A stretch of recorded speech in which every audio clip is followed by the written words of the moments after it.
We're going to talk about the genius. Yeah, people call him the genius. He preferred to be called Brother Ray. Brother Ray. Yeah.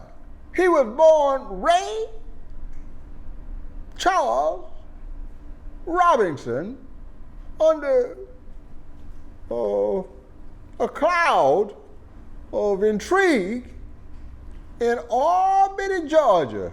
We call it Albany, Albany, Georgia, in 1930, September 23rd, something like that. His mother was a 15-year-old Aretha Williams. And when her mother died, her father decided he couldn't keep her anymore. So he actually gave her to a friend that he worked with, a man named Bailey Robinson. Now, Bailey was married and everything else, but he decided to take this young girl in. She was probably 13, something like that, 14. And somehow, by the time she was 15, she had a baby named Ray Charles Robinson, which means Bailey Robinson was the father.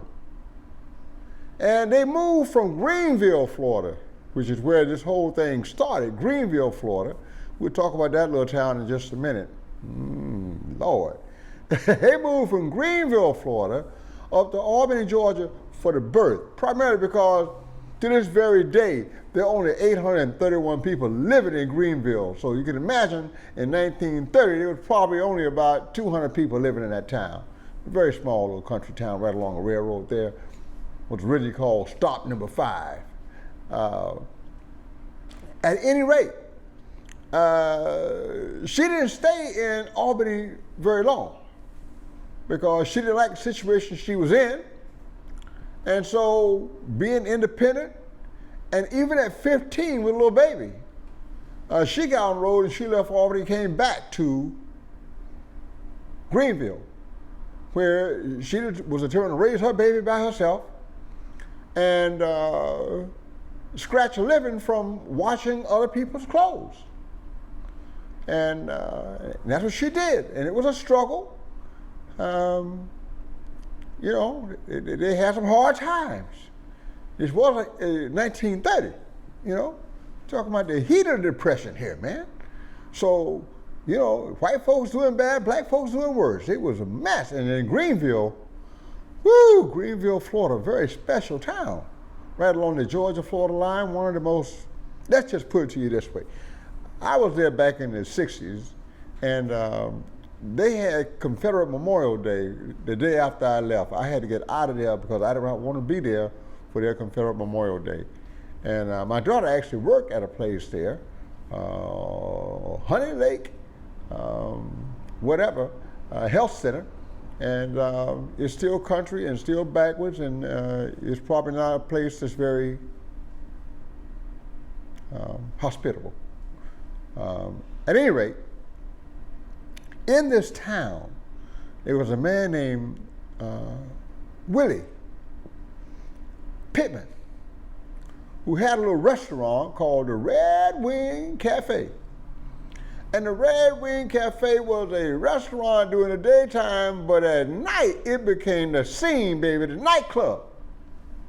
And although Ray, as a young kid, he loved watching people work on things, farm machinery and cars and all that. He loved that whole mechanical thing. When he discovered Mr. Pittman somewhere around the age of 3, Mr. Pittman was playing that boogie woogie on the piano in his Red Wing, and Ray got up there to check it out. And they say they would stack up those wooden Coca-Cola crates. And you all probably don't remember those. The wooden Coca-Cola crates, they stack them up high enough for 3-year-old Ray to sit up at the piano. And Mr. Pittman taught him to play boogie woogie. And then once he taught him to play the boogie woogie, he taught him to play other piano styles. So his first piano player was Willie Pittman, and his mother and Willie were really good friends. They spent a lot of time there at the end, and this was the beginning of Ray's education as a musician. His mother ended up having another son, and tragically, that son was playing one day near her wash tub where she washed other people's clothes, and he fell in and drowned. And so that tragedy really hurt the family. Ray said it's one of the two biggest tragedies of his life, and I'm sure it was the mother's biggest tragedy. But then there's another tragedy that comes along. Somewhere around 4 or 5, little Ray starts to go blind.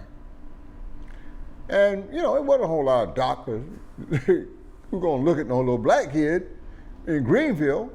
We have to guess that it was glaucoma. I'm very familiar with glaucoma. Hit Ray somewhere around 4 or 5, and late 5, by 6, he's blind. And his mother, being independent, no matter that she's uneducated, no matter that she is destitute and struggling with poverty, and no matter she's all by herself, and don't matter that she just lost her baby, no matter none of that, she was instilled in Ray, you got to do for yourself. So she started beating the bushes, talking to anybody she could to find a way to educate her son. And she discovered a St. Augustine School for the deaf and blind, a school that I am personally familiar with. Ray attended that school from 1937 to 1945, I believe. And I can tell you this, the school had been established in 1885. This is 20 years after the Civil War. The governor of Florida at that time was Governor William Dunhouse Bloxham. I know a little bit about him. He also helped to found Florida A&M University. And let's just say that there is a very suspicious bloodline relationship between my family and his, going back about 4 generations. But Bloxham was a good man for the times. He believed in education, and he believed in education for everybody. So when the offer came to start a school in Florida for the deaf and blind in 1885, he said yes, and they appropriated $20,000, and this school was built, and in 1937, Ray was the benefactor of that wisdom from Governor Bloxham, who directed the Florida legislature to expend the money for that school. At any rate, in 1945, in the spring, Ray's mother died. Tragically, at the age of 29 years of age, she died. And so 14-year-old Ray comes home to Greenville to his mother's funeral. And after the funeral, he decides that he ain't staying in Greenville. He's not staying in Greenville. Ain't nothing there for him. Mom gone. And he did not really feel like going back to the St. Augustine School for the Blind, because he felt he'd learned what he needed to learn. There was a music teacher there named Mrs. Lawrence who had taught him to play classical music. Bach and Brahms and Beethoven and all that kind of stuff. He was getting all those kind of chops. That's why when you hear Ray play piano, he can really play the piano because he had formal education. Not only that, check this out. Ray could read and write music. What you say? Yeah, that's one of those songs, isn't it? What you say? That's right. He could read and write music because there is a form of Braille music out there, and it works like this. You read the right hand music with your left hand from the Braille chart. And then you read the left hand with your right hand. And then you got to commit them both to memory and put them together. And that is how Ray learned to read and write music, from Braille music. And he studied the masters, and this would serve him throughout his career. At any rate, at 14, Ray decided that he had enough of school and he wanted to go out there because he's only 14. He ain't got nobody but himself. No one's looking out for him but him. He got to be a man. So he went to the biggest city he could get to from where he was, which we lived that far north in the state of Florida, in the middle of the state or to the east of the state, you talk about Jacksonville. You got St. Augustine there, you got Greenville here, you got Jacksonville here. So he went to Jacksonville. And he did all right. He struggled playing little gigs and stuff, little 14-year-old kid playing the boogie woogie, playing this and that, playing parties. You know, he was making meals, but it wasn't enough. It wasn't steady enough for him. And Jacksonville is a really big place, landmass-wise. The country is I don't know what, but it's very big landmass. So him being blind, it was a little bit, cumbersome for him. So he left there and traveled down to Sanford and then Orlando area. And he had a little bit more success there.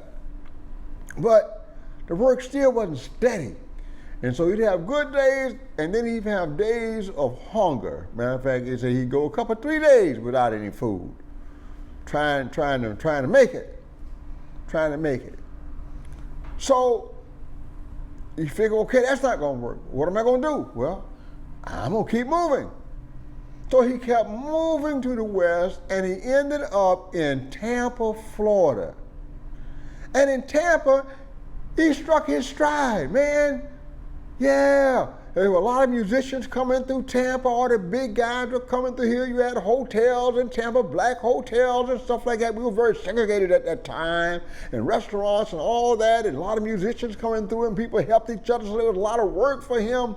And he worked as a side man, playing with this little band and that little band, and playing this little gig and that little gig, although he always wanted his own little band. He ended up playing with the hottest band in the area, the Honey Dippers. That's what I said, the Honey Dippers. I hope my man, Ernie Calhoun gets a chance to listen to this, because Ernie told me about Ray Charles and the Honey Dippers 20 years ago, because Ernie played sax with Ray Charles when they were both kids in the Honey Dippers.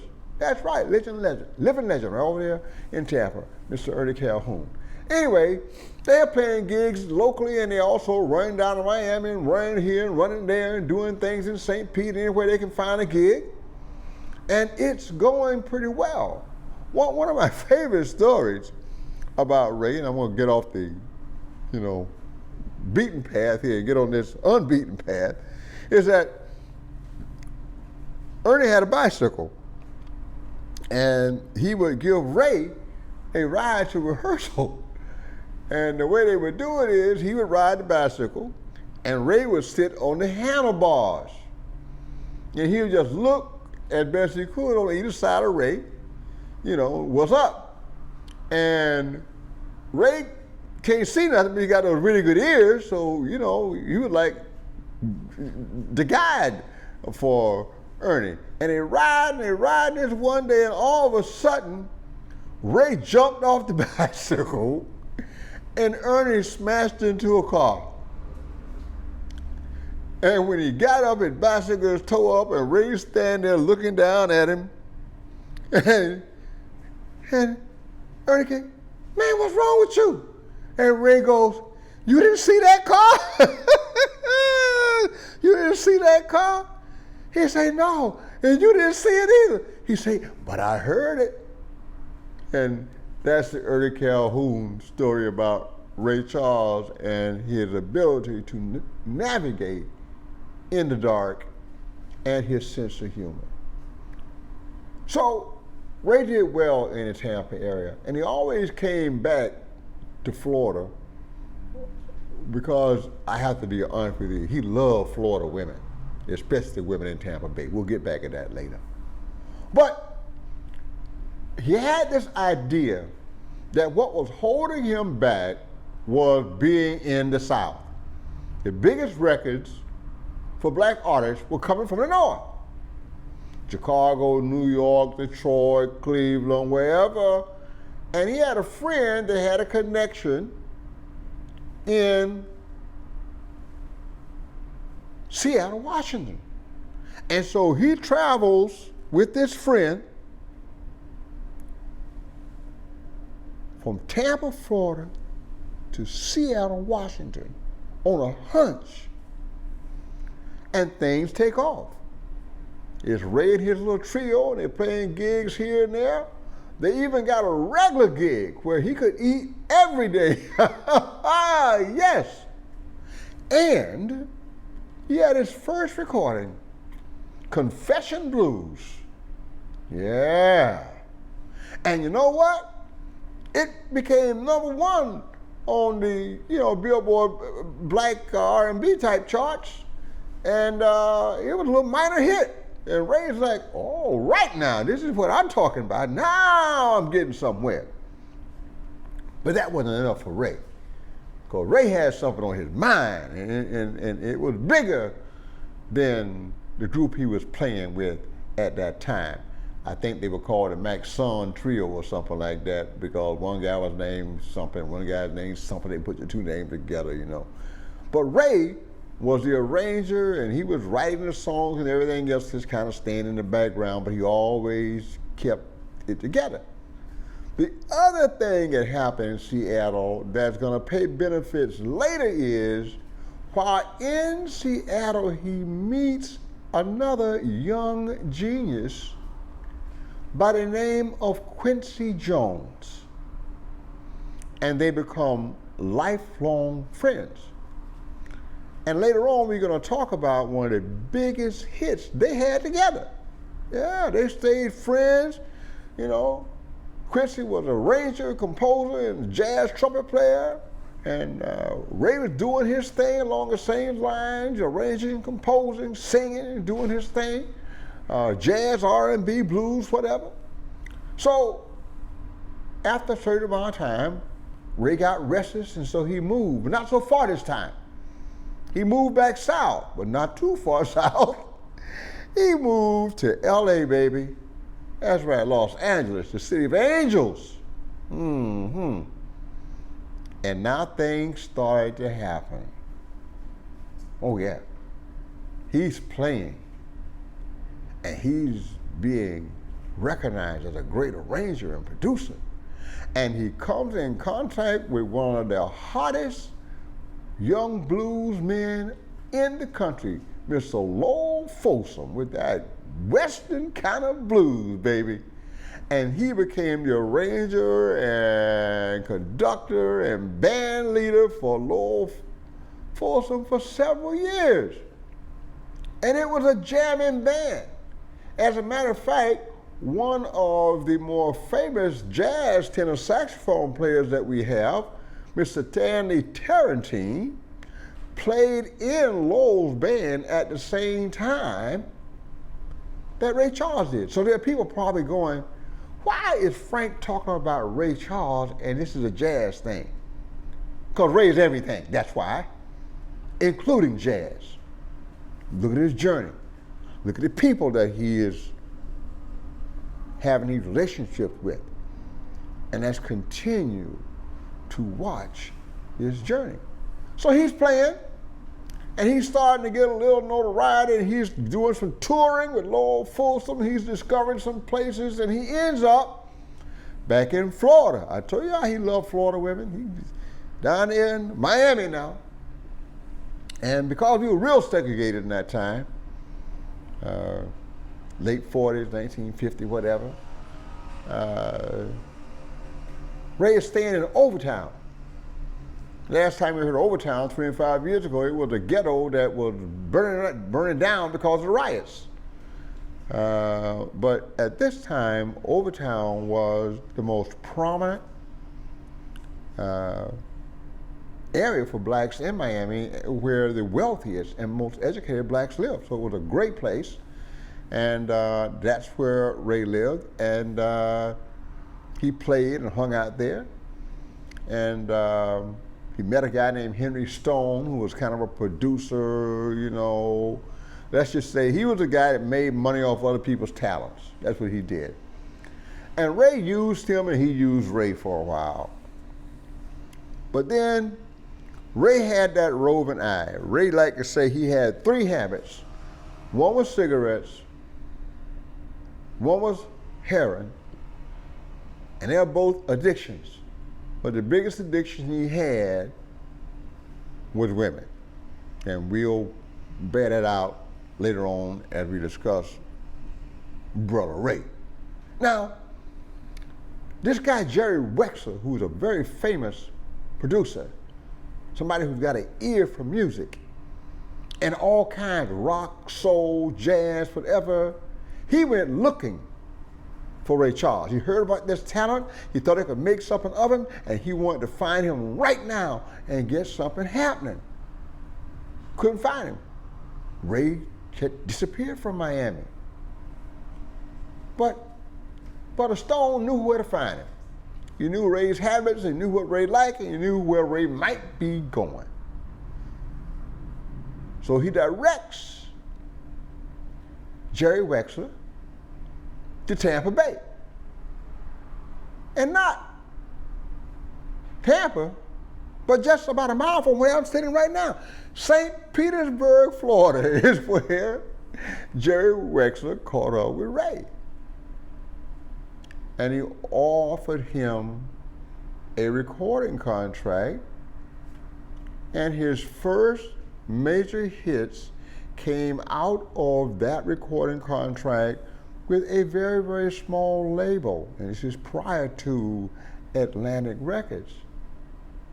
And he had his first big hits with that small label. Yes, he did. He's doing very, very well. And Jerry Wexler does the best he can, but the label folds.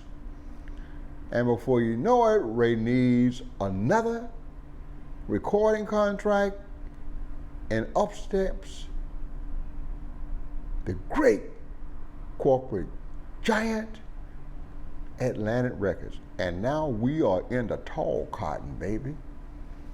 And he is having hits after hits. I Got a Woman, and you know, all that kind of stuff. By the way, in 1954, he got in trouble with that tune, I Got a Woman. And by the way, I'm not going to try to name all his hits and give you dates for all of them, because Ray recorded over 80 original albums and 200 compilation albums, and that does not include the scores of recordings that were made prior to Atlantic Records by all kinds of independent small labels. So Ray got a lot of stuff out there. I'm not trying to do all that. I'm gonna get the important stuff. So here we are. We're about 1951, 52, and he got hits happening here and there, and people are loving Ray Charles, and he's combining jazz and gospel and R&B, and man, it's happening. He's creating this new music we call soul. He's one of the pioneers of soul music, because he's putting everything that is a part of the black experience together. Jazz, blues. Oh yeah, gotta have some blues, baby. Gotta have some, gotta have that R&B, that's a new thing. Even a little country western every now and he gets thrown in there. We'll talk about that a little later too. But now, when he did that thing, I Got a Woman, he made church folks real mad, because they recognized the melody and the lyrics as a song called I Love Jesus. And this man's gonna take their song and made it about carnal pleasures with a woman. I got a woman way over town. She good to me. Oh, no, we can't do that. So all of a sudden, Ray becomes, how shall I say this, the demon for the church folks. But you got to remember, there's a little revolution, the rock and roll revolution is taking place about that time, and young kids are looking for things a little edgy, a little wild. So boom, Ray is doing the right thing at the right time, and his stock continues to rise. And remember now, this is the kid who was born to a 15-year-old mother, uneducated at everything in one of the worst towns in Florida. Blind past 6. And look at him now. And he ain't hardly done, he's just getting started. Oh yeah. So he continued to make big record after big record after big record after big record. But 1960, I'm gonna talk about 1960. Can I talk about 1960? 1960, he hit his stride with a tune called Georgia. Oh my mind. Woo! His first #1 hit. Yes, sir. 4 Grammys. Oh yeah. 4 Grammys. Oh, he's really doing it now. He's just famous. And so Ray is still touring and doing his thing. And he ends up doing a gig, or signing up to do a gig, in Albany, Georgia. What do you say? Albany, Georgia. Ain't that where you were born? Albany, Georgia. At the Bell Theater. And then some college students from nearby college came to him and say, Mr. Charles, they ain't gonna let us in the main theater. We have to sit over there in the balcony. You know, we're gonna hardly be able to see you or hear you because they give the main floor to the white folks and won't let us. Ray said, what? He said, that's right. Ray said, oh, no. There won't be no concert here. So Ray made the announcement. If you all gonna have this strict racial segregation in the town I'm born in, and my people can't come see me like everybody else, if you can't integrate your audience to see me, then there won't be no concert. I'm out of here. And they sued him and everything else, but Ray didn't care. He was out of there. And the state of Georgia, this is something you don't find very much in the in written text, but the state of Georgia pretty much banned Ray. Yeah, they banned him. Oh, he's this, he's that, oh, he's arrogant, he's this, he's an uppity Negro, he's oh. In 1979, they had to apologize, and they made his version of Georgia on My Mind the state song. Yeah. Took them a few years, almost 20 years, but they finally came to their senses, and Ray struck a blow for civil rights. Not by marching, but by individual protest. I refuse to allow you to insult my people this way. See you later. I'll pay the fine. Goodbye. I'm making a lot of money. I can afford your little fine. Later, brother. Ray always had a mind for business. His mother always put that in him. You gotta look out for yourself. You gotta look out for yourself. You gotta look out for yourself. So Ray's one of the first cats to have, or black cats, to have complete artistic control over his work and to eventually get possession and ownership of all of his masters from Atlantic, from ABC, from everybody, especially ABC in those days. And he was making a lot of money. By this time, he'd made the transition from Atlantic to ABC. Atlantic had started doing a little bit more rock and roll, and he's like, okay, I need to go where they're gonna treat me right. And ABC gave him hit after hit after hit after hit. Country hits he had. Modern sounds of country and western. The Genius of Ray Charles jazz album.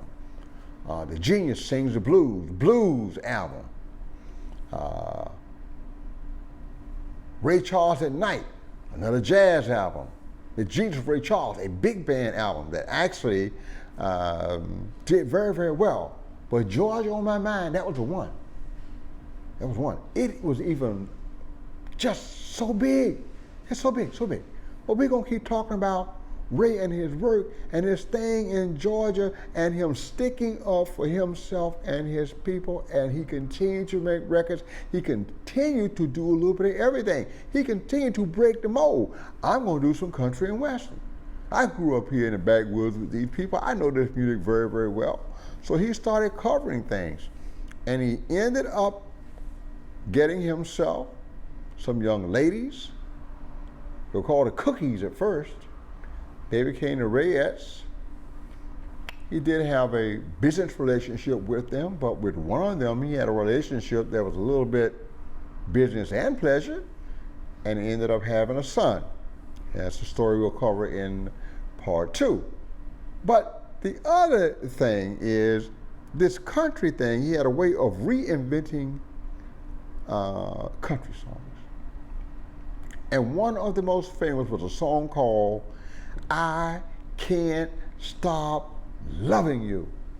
This cut through everything. He is now a true crossover artist. We're talking about number 5 on the pop charts, number 1 on the R&B charts, and the first and only number 1 he ever had in the UK. So when he went from Atlantic to ABC, he just exploded with success. 2 country records, both of them great sellers, and opened him up to a mainstream audience and brought black folks into the country market as well. Maybe that's why they call him the genius, because it wasn't just his music and his vocal ability, it was also his business acumen. And all of this, while struggling with addictions and everything else, and being totally blind, Ray Charles, a giant of a man, to overcome the things that he overcame. Now we're going to take a pause here because we've talked about Ray for a while. You need to know that I met Ray about this time in the mid-late 60s, when he'd gone from having a small combo to having a big band travel with him. Why? Because he could afford it. He had all kind of royalties coming in, he had all kind of fees, his performance fee is high as the moon. You know, he's playing big auditorium, not just the Apollo, he's playing Carnegie Hall. He's playing the Cavalcade of Jazz. He's playing everything, everywhere. The man is making bank, he's making money. And so he hires a full big band, jazz orchestra, to go with him wherever he goes. And as a student at FAMU, I got to see Ray. His sense of humor and his disdain for foolishness was something to behold. I remember at the conclusion of the concert, the university wanted to give him a gift. And they selected the director of the FAMU Marching 100 and the head of the department, Dr. William P. Foster, to present him with a token of appreciation from the university. And Dr. Foster goes out there and makes this eloquent statement under the lights in front of a full house that came to see Ray. And he hands him the school yearbook. And I remember thinking, uh-oh. And then Ray stood there for a while, just stood there. And then finally he opened the book and he started turning pages and he was rubbing them. I said, oh, this is not gonna go well, because I know Ray Charles. I've heard about him. And so finally Ray takes the microphone. And Dr. Foster is smiling, he has no idea who Ray Charles is and what's about to happen.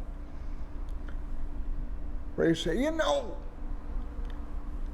I was told that this was a place of higher education, higher learning, esteemed intellectuals. So can somebody explain me why these intellectuals and esteemed professors will give a blind man a yearbook? I went, oh Lord. The auditorium fell out. The faculty and Senate had eggs on their face, and Ray Charles was being who he was. Brutally honest and ain't taking no crap off nobody. But his music brings a smile to everybody's face. This is part one. We'll be back with part two. I hope you've enjoyed this journey through the early days of Ray Charles. We'll be dealing with the second half of his career, starting somewhere around 1962, 63, in our next segment. Thank you so much. I hope you've enjoyed yourselves.